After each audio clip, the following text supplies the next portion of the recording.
Welcome to the Kryptoria University.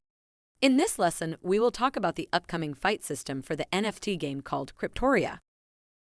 Fighting with other players will be a key aspect of the game and is a way to acquire extra resources for future upgrades alongside earning from land.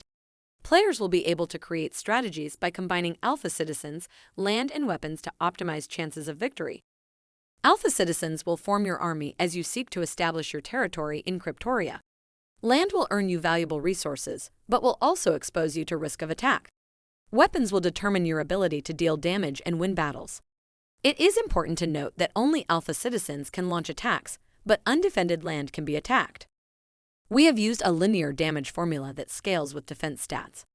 We have built and tested the damage formula using our own Monte Carlo simulator. We then add a critical damage multiplier to the base damage. The critical damage multiplier is a random value between 0% and 50% of the base damage and simulates the element of chance in battle. Base damage is added to critical damage to get the final real damage. The real damage is calculated for each hit in the battle process. The resulting damage is subtracted from the target's defense, which acts as their health stat. All battles will play out automatically once an attack is launched. When a battle commences, the attacking player will always strike first, because they are initiating the attack. The battle will then play out in turns. First, the attacker strikes, then the defender, and so on. The first player whose total defense drops below 0 loses.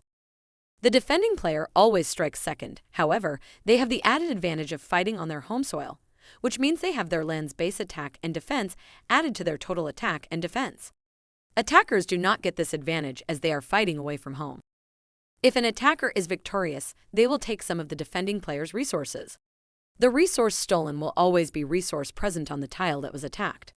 The amount of resource stolen will depend on what reinforcements/defenses were in play, whether the land was defended by an alpha citizen or not, and to which faction the attacker and defender belong. However, the amount will always range from between 1 to 10%. Alpha citizens can only attack once per day, and land can only be attacked once per day. We do not envisage that the first iteration of Kryptoria will be a game where players need to spend hours to complete their daily objectives. This is why we introduced the cooldown timers, as well as to avoid any player being unduly targeted in a short space of time. I hope you liked this video about the upcoming ability to fight in the NFT game called Kryptoria. Next time we will talk about the upcoming upgrade mechanism in Kryptoria. See you soon!